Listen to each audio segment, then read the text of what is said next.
Bueno, sobre todo, pues dar las gracias por venir, dar las gracias a la Equipa de la Comunidad Valenciana, a ONCE también por la invitación. Estábamos hablando hace un ratito que había estado en muchos sitios, pero hasta ahora nunca había venido a Alicante. O sea que, pues bueno, la verdad es que es un placer estar aquí con vosotros. Y yo quería, bueno, pues en esta ocasión presentar, porque siempre estamos hablando de lo mismo y lo difícil que es, pues todo este mundo y del diagnóstico y tal, y quería pues traer hoy, vamos a ver, una especie de rayito de esperanza, o que realmente pues después de todos estos años pues empieza a verse digamos una luz, aunque sea en una ventana muy alejada todavía, pero que empiezan a verse cosas, sobre todo en cuanto al diagnóstico genético, que es muy complicado, y por otra parte pues las terapias que bueno, más relacionadas están con mi trabajo. Yo soy genetista, trabajo en el Hospital NACET, como ha dicho Almudena. No soy el jefe, ojo, soy uno normal, no más, y también trabajo en el CIBER, en el Centro de Investigación Biomédica de Enfermedades Raras, pues porque tanto la retinosis como la inmensa mayoría de distrofias retinianas, vamos a llamarlas así, son enfermedades raras, es decir, que afectan a muy poquita gente. Lo que pasa es que en su conjunto, pues la verdad es que afectan a un porcentaje elevado de la población. Quiero agradecer también a Nicolás Cuenca y a Laura, que es la que ha ido a buscar el ordenador a casa, para ver si se puede poner la presentación.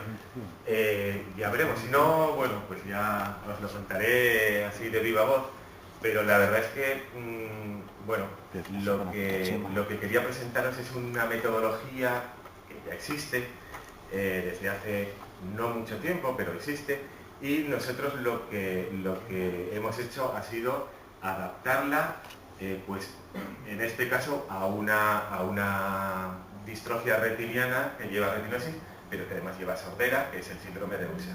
El síndrome de Usher básicamente es como un ejemplo de lo que es la retinosis, pero muchísimo más pequeño, como 5 o 10 veces más pequeño.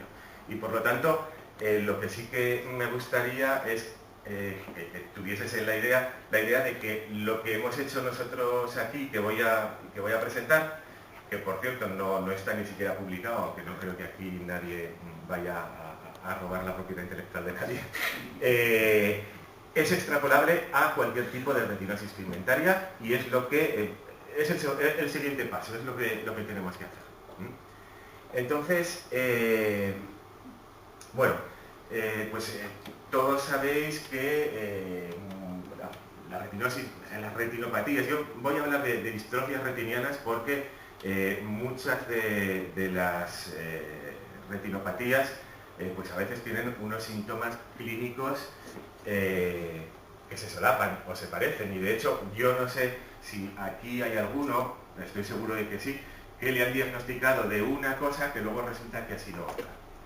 Es decir, el diagnóstico clínico de la retinosis pigmentaria, o sea, el que hace el oftalmólogo, es, pues en principio, no tan fácil como podría pensarse. Y creo que casi ya está. No, ya veremos. No. A ver. Vale. Bueno, el caso es que dependiendo de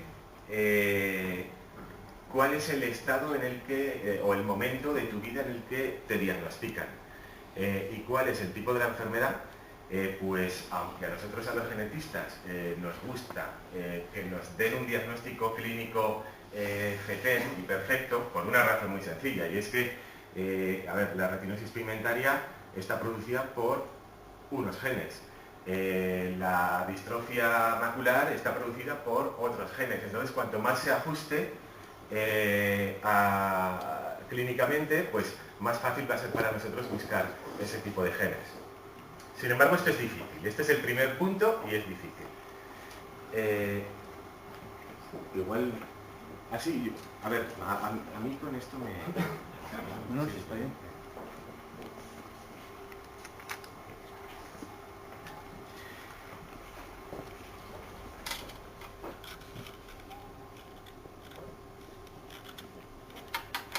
Bueno, pues como iba diciendo, que el diagnóstico clínico, que ya es el primer paso, ya resulta difícil. Sí, ese es el puntero.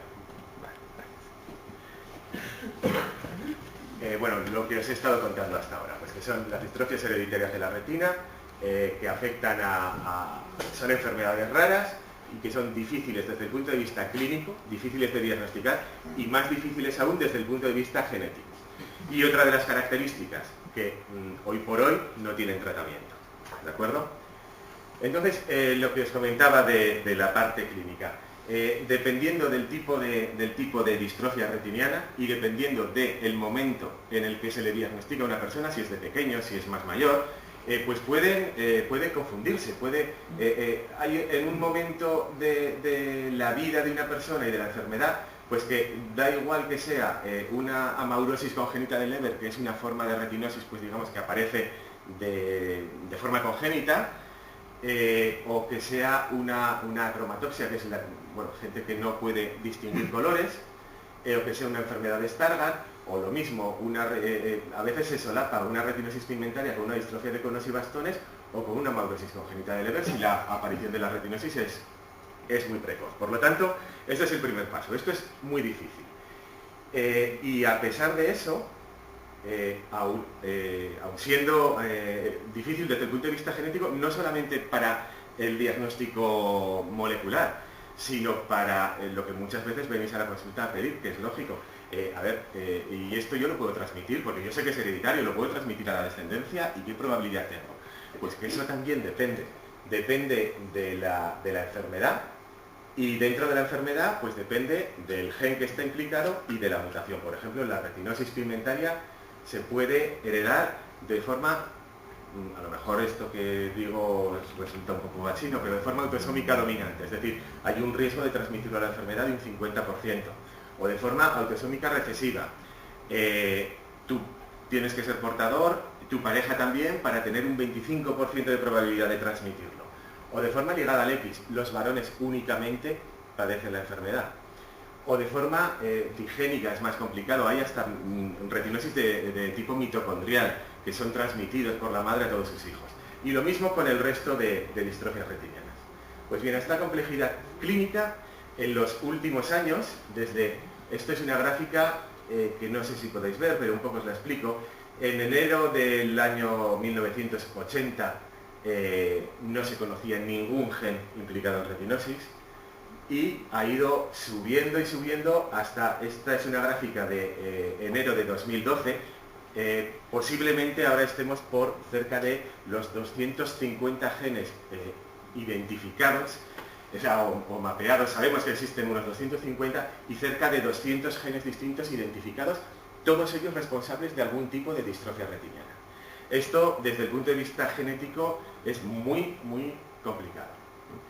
Y para complicarlo todavía más, hay genes que, dependiendo de la mutación, pueden producir distintas formas de retinopatía. Es decir, un mismo gen puede producir retinosis pigmentaria, puede producir distrofia de conos y bastones o amaurosis congénita de Leber, dependiendo del tipo de mutación. Por lo tanto, ante una retinosis pigmentaria, por ejemplo, nosotros en estos momentos, una retinosis pigmentaria como cualquiera que podéis tener cualquiera de vosotros, tendríamos que mirar pues unos 50 genes, quizá más, que son ya conocidos,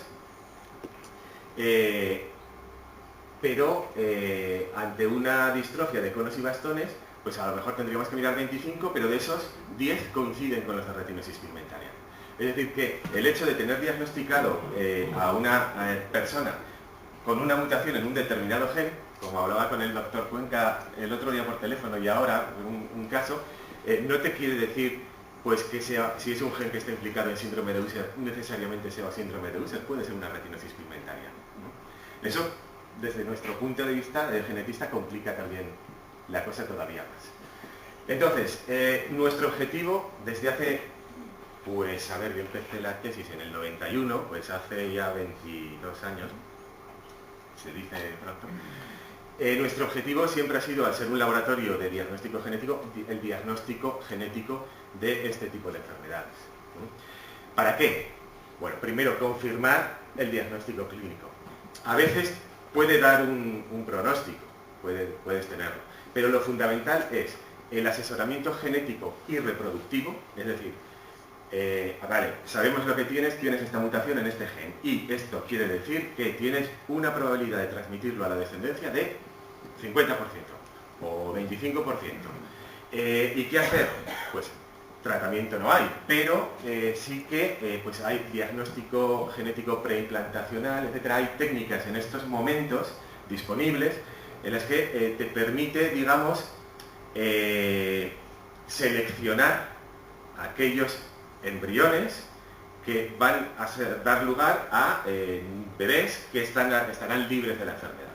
Implantarlos y entonces, bueno, pues después del embarazo, sabes que vas a tener un niño o una niña libre de la enfermedad que tú tienes o que tu pareja tiene o que los dos tienen. Ese es el principal punto nuestro. Y en segundo lugar, os comentaré que hay distintas estrategias para intentar encontrar una terapia. Y una de ellas es la terapia génica, lo que se llama terapia génica. Estas terapias es necesario conocer. Estas terapias lo que hacen es sustituir el gen que está mal por uno que está bien y que funcione. Eso es lo que buscan. Pero lógicamente tienes que saber primero cuál es tu gen malo para poder sustituirlo, porque si no, no sirve de nada, no te pueden meter un gen el que sea. Entonces, el diagnóstico genético molecular es complicado, y es complicado porque, bueno, esto es una foto de lo que es el genoma humano.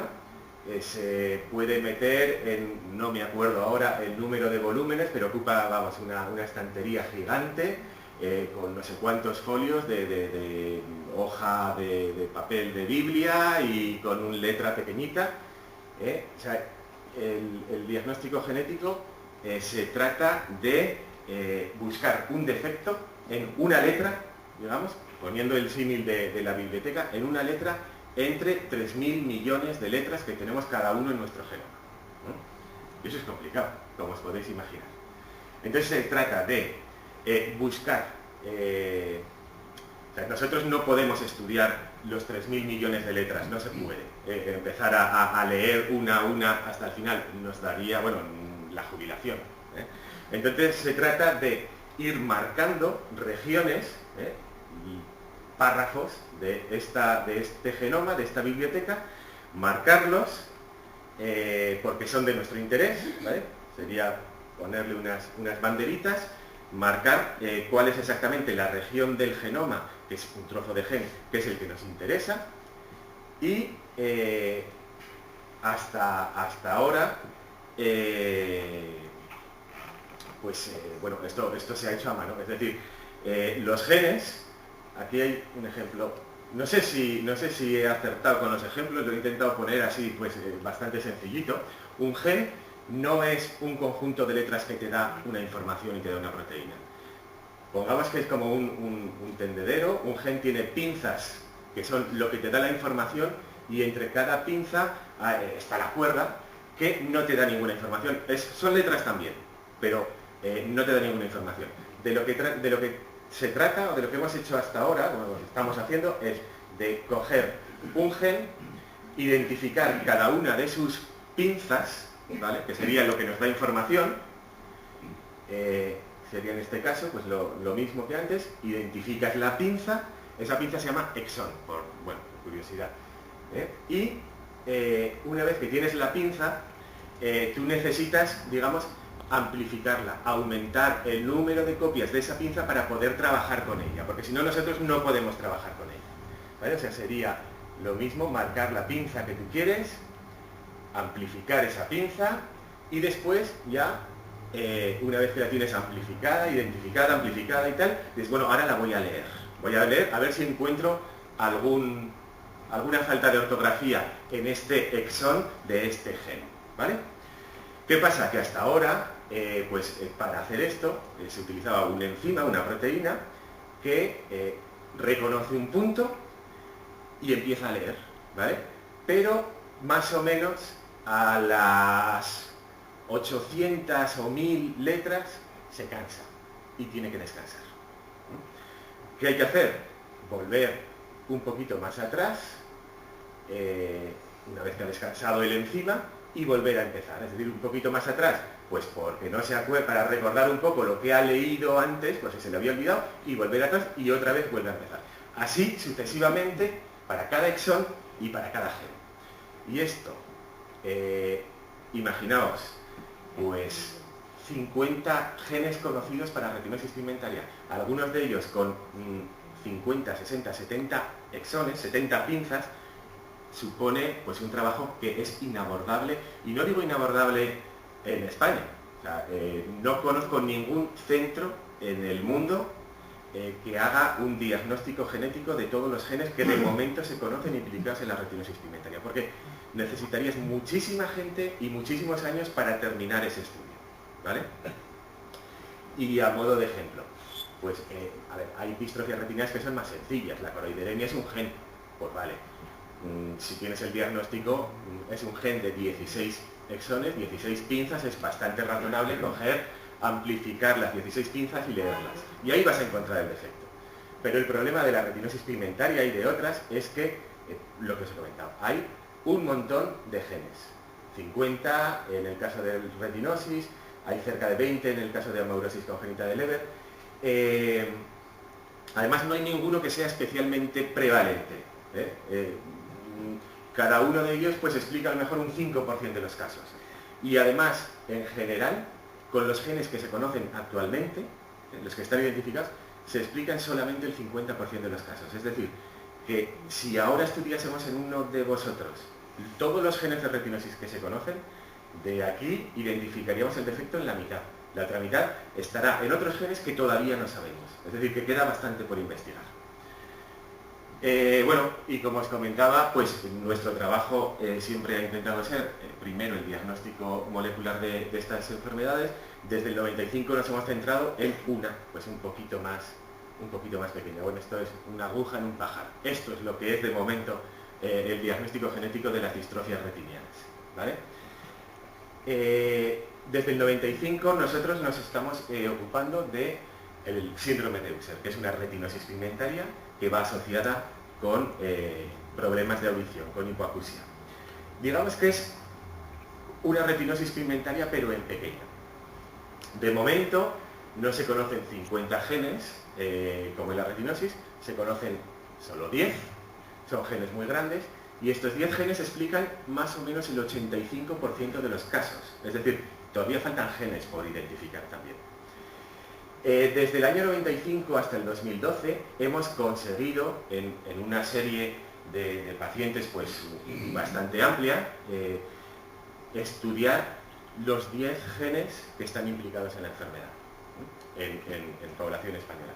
Y hemos encontrado la mutación responsable en, como os he dicho, cerca del 90% de los pacientes que hemos estudiado. Sabemos ya, por lo tanto, pues para cada tipo de síndrome de Usher, no me voy a centrar en esto, extender pues los genes que son más importantes, los más prevalentes, de manera que de una forma de diagnóstico tradicional, pues por lo menos si viene un paciente con síndrome de Usher, sabemos que el 50% tiene mutaciones en el gen MIO7A, pues vamos a estudiar ese primero, que tendremos más probabilidad, porque esto, bueno, luego hablaremos de dinero y tal, no es barato como os podéis imaginar.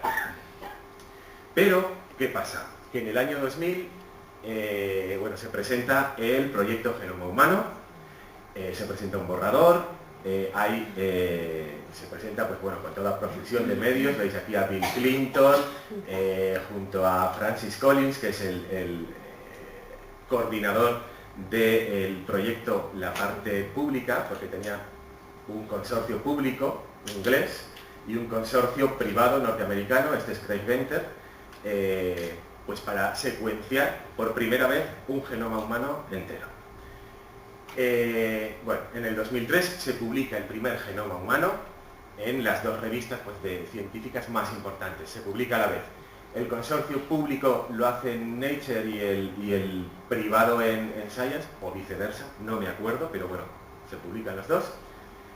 Y bueno, y se abre pues una vía nueva, importante, que voy a intentar explicar. Porque eso es lo que nosotros, o sea, a partir de aquí, a partir del genoma humano y de cómo se secuenció el genoma humano, o cómo ha ido cambiando esta secuenciación, es en lo que nos hemos basado para el trabajo que os voy a presentar. Nada técnico, simplemente los resultados, que no os asustéis por eso. Bien, la tecnología esta de Next Generation Sequencing, secuenciación de nueva generación, lo que consiste es en no marcar cada pinza o cada trocito del genoma, amplificarlo y después de amplificarlo ir leyéndolo poco a poco.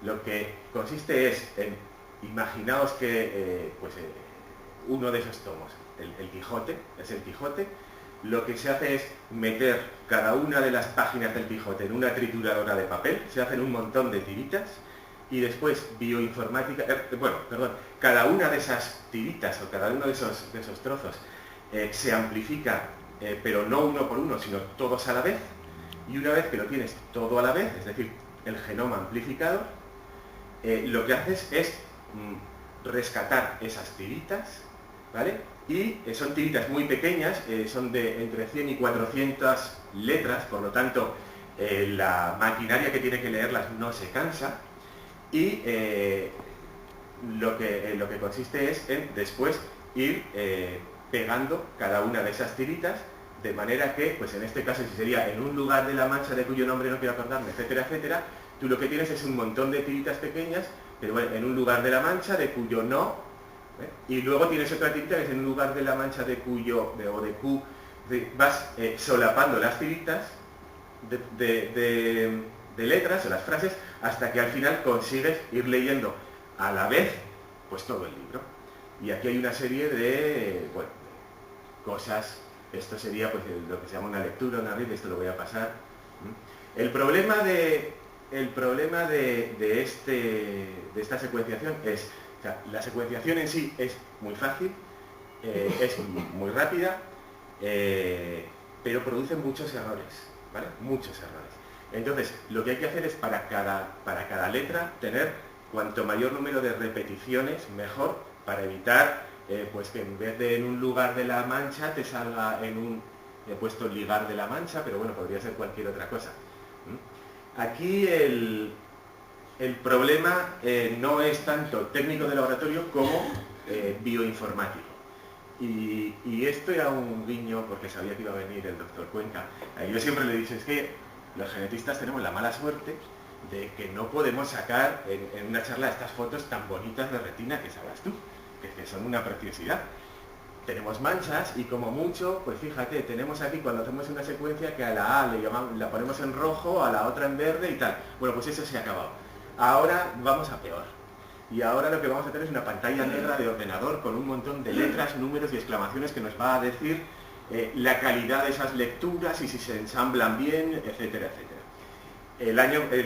La semana pasada estuve en un curso, porque esto nos pilla a todos un poco, desfasados ya, en un curso en el Centro de Investigación Príncipe Felipe para empezar a analizar este tipo de secuencias.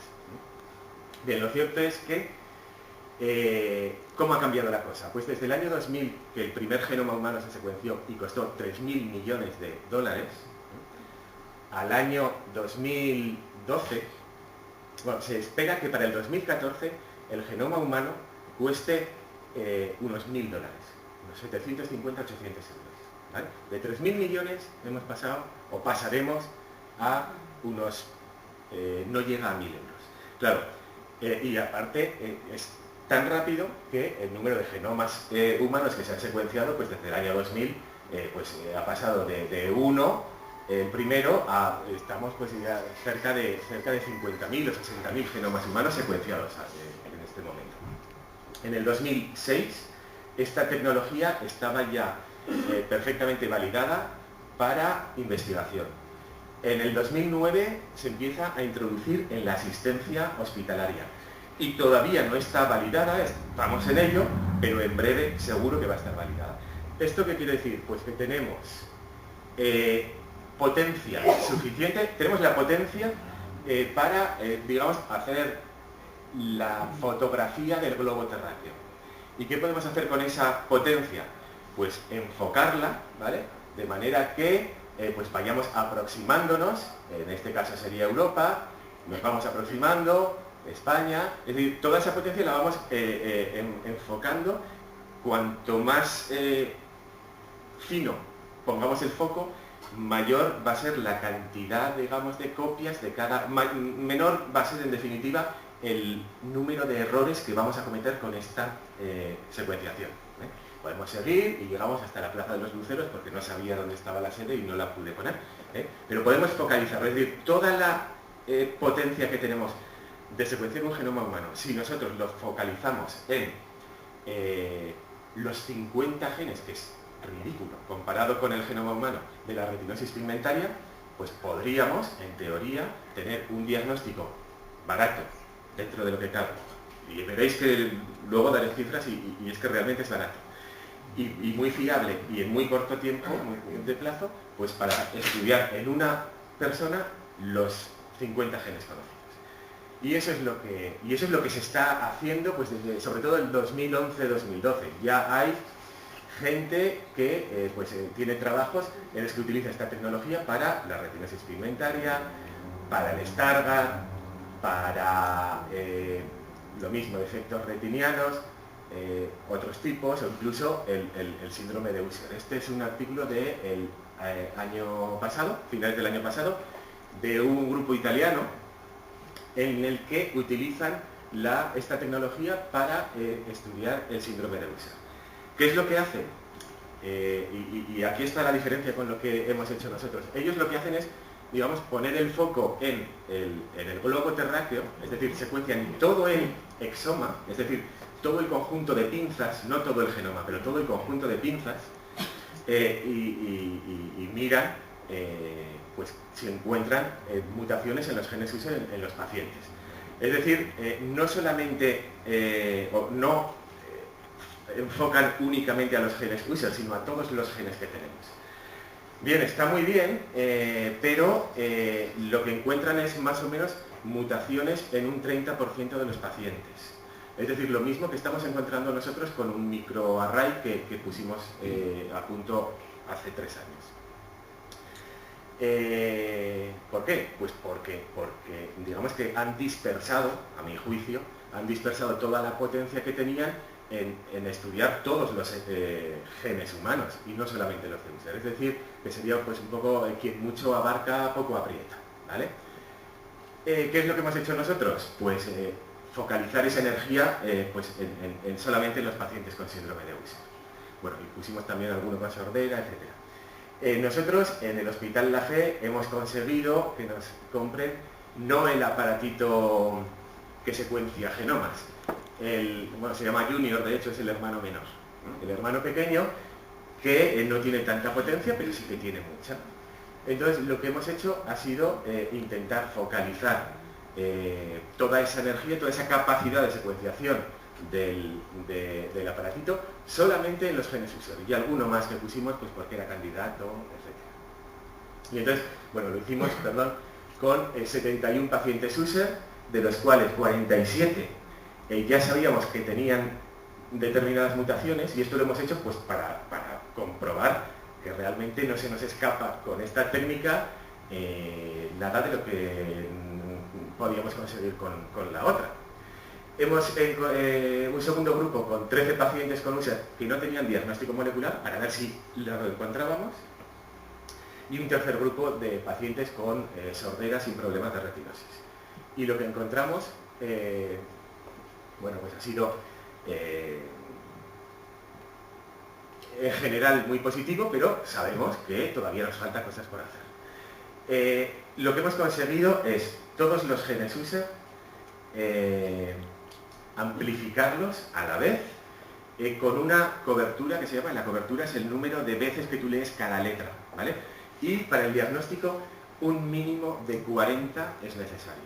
Si tienes 100, mejor. Entonces sí que hemos visto que de media, pues todos los genes user tienen pues una media de entre 50 y 100. Vale, eso está muy bien. Si nos vamos gen por gen, porque esto es la media, ¿vale? Si nos vamos gen por gen, aquí se verá mejor, resulta que cada pinza dentro de cada gen pues tiene una cobertura, un número de letras, de veces que mides las letras, pues distinta. Y en este, por ejemplo, que es un gen bueno, enorme, tiene 90 pinzas, pues la mayoría están dentro, por encima de las 40, incluso por encima de las 100 algunas, pero hay 1, 2, 3, 4 y 5 que se nos escapan, están por debajo. Estas 5 no nos van a servir, ¿vale? De media pueden tener 60 o 70, pero ¿por qué? Porque hay muchas que tienen más de 100 y hay unas poquitas que se nos escapan, ¿vale? Sería como si vamos a ver todas las pinzas a la vez, pero hay algunas que se nos desenfocan. Entonces,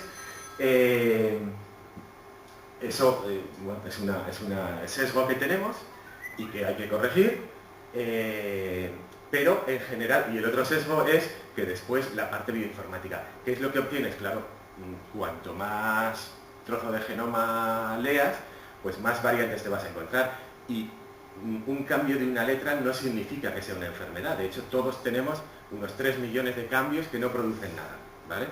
Entonces, se trata de filtrar. Nosotros, por ejemplo, hemos encontrado 4.674 cambios de media por paciente, estudiando solamente los genes user, y al final, filtrando, pues llegamos a una media por paciente de unos 8 cambios candidatos que pueden producir la enfermedad. Respecto a los resultados, pues bueno, hemos encontrado dentro del grupo control, de los que sabíamos que teníamos las mutaciones que tenían, hemos encontrado esas mismas mutaciones en un 98% de los casos, ¿vale? Hay 13 mutaciones que nosotros habíamos visto de la forma tradicional y que se nos han escapado con este método. ¿Por qué? La mayoría porque no se habían leído un número suficiente de veces, no había suficiente cobertura. Otras pues porque hay regiones que son difíciles de secuenciar con este método, 6, y luego otras que eran problemas informáticos que luego hemos podido resolver. Pero, vale, no hemos encontrado 13 que sabíamos que estaban, pero es que resulta que hemos encontrado 12 que por el otro método no habíamos encontrado, con lo cual más o menos se queda igual. Mientras que del grupo 2, de la gente que no tenía mutaciones detectadas, hemos encontrado las dos, la causa, en 10 de 13 pacientes, que es cerca del 80%. Es decir, que básicamente tenemos los mismos resultados con este método que con el método tradicional, y la diferencia está en que, por ejemplo, un paciente con síndrome de Usher, pues en algunos casos hemos llegado a tardar varios años, y mirar todos los genes Usher, pues puede salir, pues yo calculo que por unos 20.000. Si tú vas a una empresa privada y dices, se secuencia este gen, por unos 20.000 euros por paciente. Este método permite estudiar todos los genes Usher en un paciente, validando y todo, pues vamos a poner como muy tarde un mes, sería menos, y el precio está en unos 650 euros. ¿Vale? Esa es la diferencia. Yo creo que es importante. Entonces, bueno, esto lo tenemos puesto a punto ya para Usher, de hecho ya lo estamos utilizando. El problema viene ahora, pues eso, con la crisis. Ya no tenemos proyecto para sacar dinero, en fin, y luego hay problemas técnicos también que resolver. Pero bueno, esto está puesto a punto. De la misma manera que nosotros hemos puesto a punto esto, me consta que, no sé si supongo que algunos lo conocéis, el doctor Miguel Carballo en Barcelona ha puesto a punto lo mismo para todos los genes conocidos de retinosis pigmentaria dominante. Y bueno, es que esto está en marcha, quiero decir, esto una vez que ya más o menos controlamos un poco la técnica, que es lo que nos ha costado, la idea es ir poniéndolo a punto, pues para todos los genes de retinosis, todos los genes de distrofias maculares, todos los genes de Stargardt, etcétera, etcétera.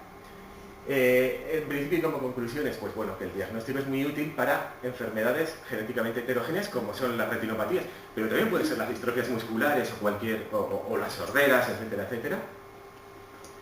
Pero que requiere todavía validación a ver, que aunque esto está muy bien, pero hay problemas que hay que resolver hasta llegar no se puede llegar nunca al 100%, pero casi.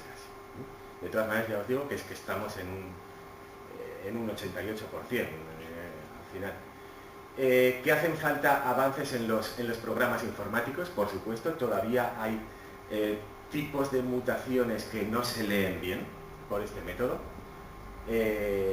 La importancia de filtrar las variantes, y aquí interviene mucho la experiencia pues que tenemos los que hemos ido trabajando en esto, porque muchas veces tú te puedes encontrar con un cambio que puedes dar por patológico y que realmente no lo es. De eso nos hemos encontrado muchísimas veces. Entonces la experiencia obtenida a partir de estos años es importante, creo yo. Que el porcentaje de detección de mutaciones es similar al anterior, pero ya digo, mucho más barato y mucho más rápido. Que es importante un buen diagnóstico clínico. Nos hemos dado cuenta también de que algunos de los casos que teníamos como user y que no encontramos mutaciones, resulta que luego no eran user, ¿vale? Eran otra cosa. Eso es importante. Que permite detectar mutaciones en genes distintos a los esperables. Lo que os comentaba antes de que a veces para una mutación, para una enfermedad, hay mutaciones en genes que en principio no están relacionados con esa enfermedad. Este tipo de secuenciación, como te permite ver un montón de genes a la vez, pues supera ese error. Y luego, sobre todo, pues eso, la reducción de costes, tanto técnico, horas de trabajo, de personal, etcétera, como de tiempo y dinero. Los resultados que he mostrado antes de síndrome de Usher de 17 años, o sea, son 17 años y 4 tesis doctorales a tiempo completo de 4 personas. Por lo tanto, empezamos ya a poder meter la cabeza dentro del pajar y a ir buscando pues, todas las agujas que podamos. ¿Y por qué esto? Pues la segunda parte que os quería comentar, pero va a ser mucho más breve que la primera. Terapias. Hay bueno, terapias futuras y hay maneras de protegerse, digamos, o intentar ralentizar el desarrollo de la enfermedad.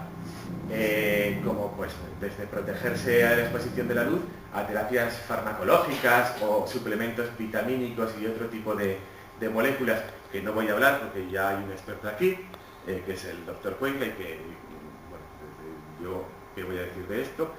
Hay terapia celular basada en células madre, que el tiempo pues pondrá en su sitio y ojalá funcione, pero a nosotros la que nos interesa es la terapia génica, que os he comentado. Es decir, sustituir el gen que está mal por el que está bien, y el que está bien que se exprese en la retina y no en otro sitio donde no se tenga que expresar y que ayude a recuperar la visión. Y para eso hace falta, lo primero, saber cuál es el gen que está alterado, y por lo tanto yo creo que ahí es donde este diagnóstico nos ha permitido dar un paso importante.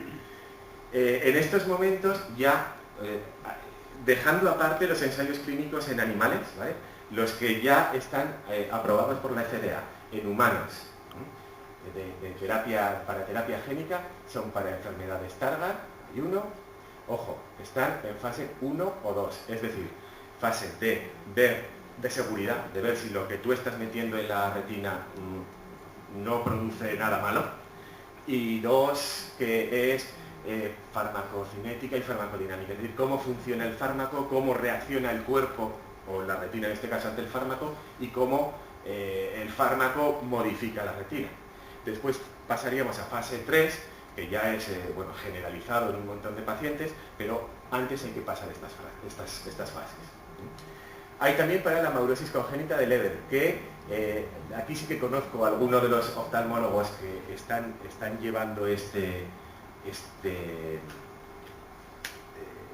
ensayo en niños, y parece ser que está funcionando fenomenal, o eso es lo que dicen. Espero, en breve supongo que habrá resultados de todos estos. De coroideemia también, y de síndrome de Usher, esto fue en octubre, el último, síndrome de Usher tipo 1B, debido a la mutación más prevalente, lo que os he dicho.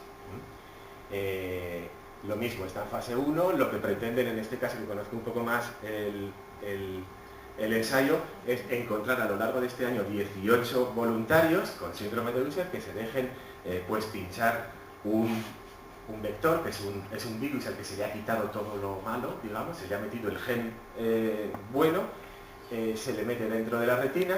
Esta señora que hay aquí es la primera, que es, bueno, norteamericana, porque el ensayo es de Estados Unidos, aunque se puede ver un poco, es latina, es hispana, y lo que pretenden es llegar a 18, si no me equivoco, 18 pacientes para ver cómo funciona el fármaco, ¿de acuerdo?